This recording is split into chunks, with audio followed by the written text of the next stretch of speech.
Anong pinakamataas mong pangarap? Anong gusto mo maging paglaki? Kuya, wala ka ng pasok ngayon. Kailan uli ang inyong pasok na? Kailan sa Lunes na uli? Ilang taon ka na nga uli? Ilang taon ka na nga uli?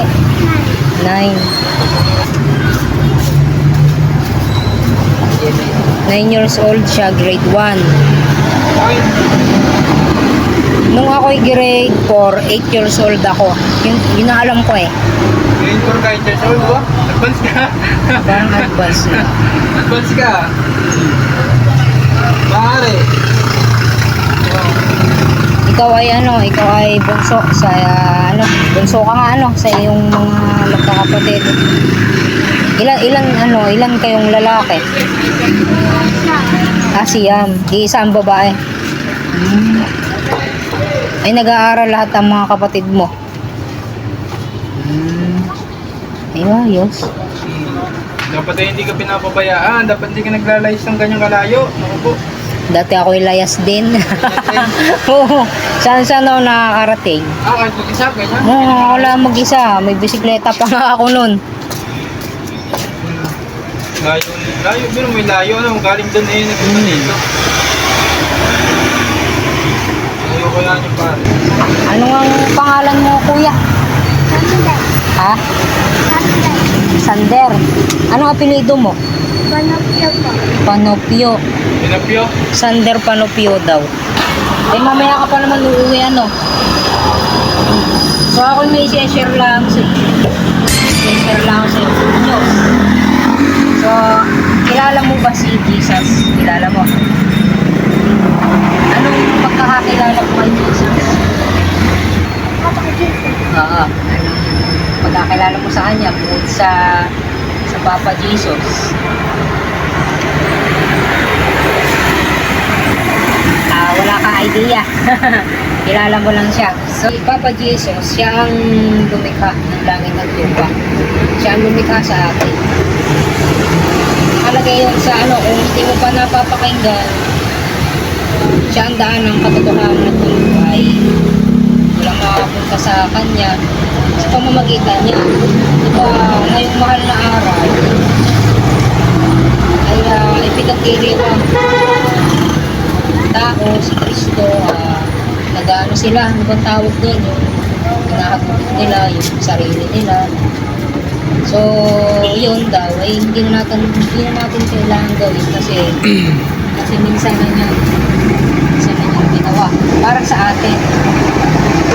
Kaya itigay niya yung isa-isa niya upang sino man daw maniwala kay Papa Jesus ay maligtas at magkaroon ng buhay na walang hanggan. Yung mga blessing na meron tayo, yung mga bagay na meron tayo, galing yan kay Papa Jesus. Si Satan, kilala mo ba si Satan? Si Santanas. Si Manghuwan. Si Satanas, siya ang Si Taning. naghahari sa mundo na to. Siya ang pinagmumulan ng lahat ng kasama. Kaya ngayon ay meron akong ibibigay sa iyo na regalo. So yung regalong yun, walang iba kundi yung pag-ibig ng Diyos. Naniniwala ka ba na ikaw ay mahal ni Lord? Mahal ni Papa Jesus, mahal ka niya. Kung gaano mo kamahal ang iyong magulang, ang iyong kapatid, ganun din ang pagpamahal sa iyo ni Papa Jesus. Mahal na mahal ka na. Walang makakatumpas. Kaya, alam mo, kunwari, meron akong isang cellphone. Ngayon,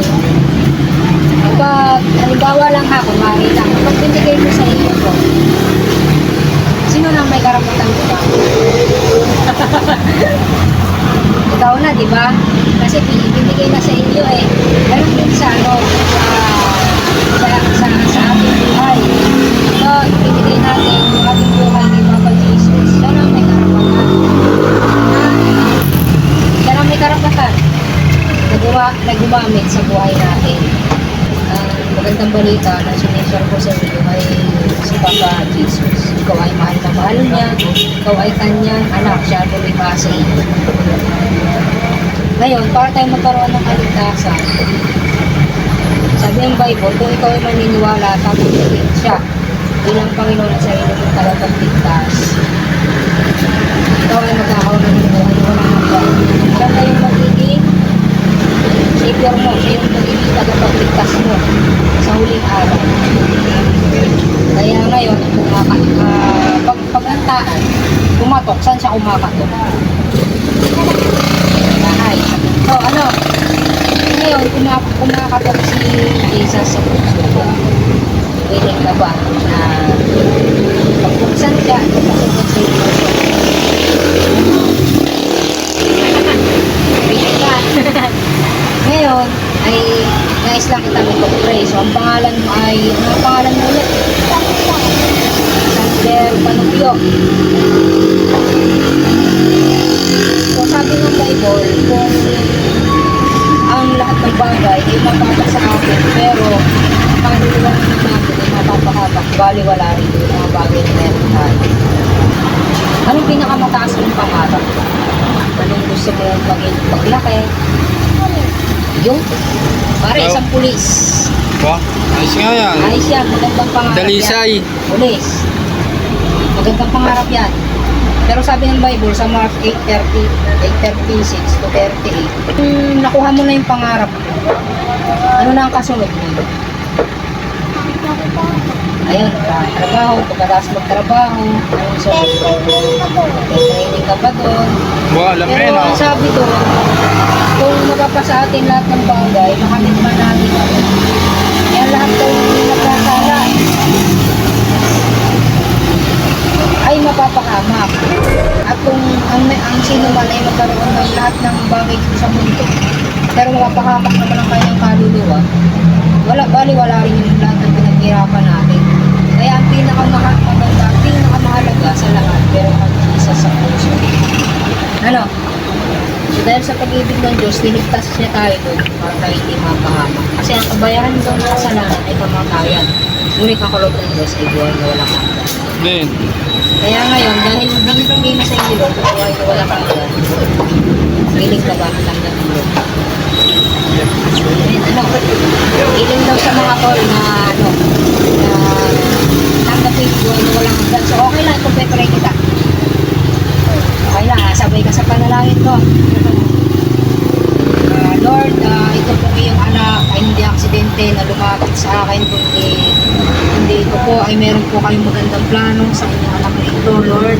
Buhawin mo siya sa iyong salita, sa ganda ng Lord.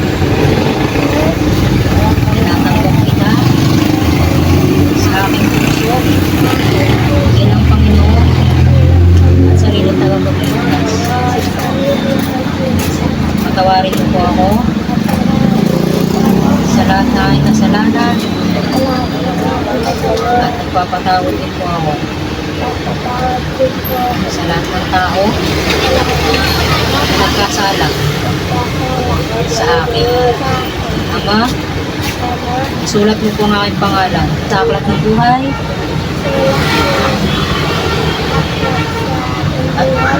at huwag niyo pong hayaan na mabura. Hanggang sa muli ito pagpabalik. In Jesus' name, Amen.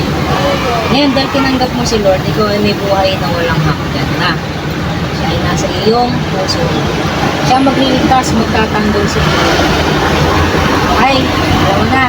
So Lord, ang batang ito, iingatan mo, magkakaroon ng takot sa iyo, susunod sa iyo, iingatan mo po siya sa kanyang paglaki, i-bless mo po kanyang magulang, sa kanyang mga kapatid. Lord, sa lahat ng kanyang kailangan ng God, ay provide sa iyo. Pag-ipos, 419, ganun din sa Marcos 6:33, Lord.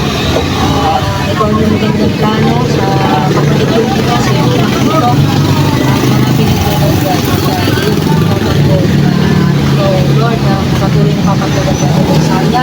Ilalaki na maayos, may pagkatawag sa magulang, at may pagkatawag sa iyong sa mga Jesus. Amen. Amen. Amen. Alright. Anak na ni Lord. Bigyan ka ng blessing.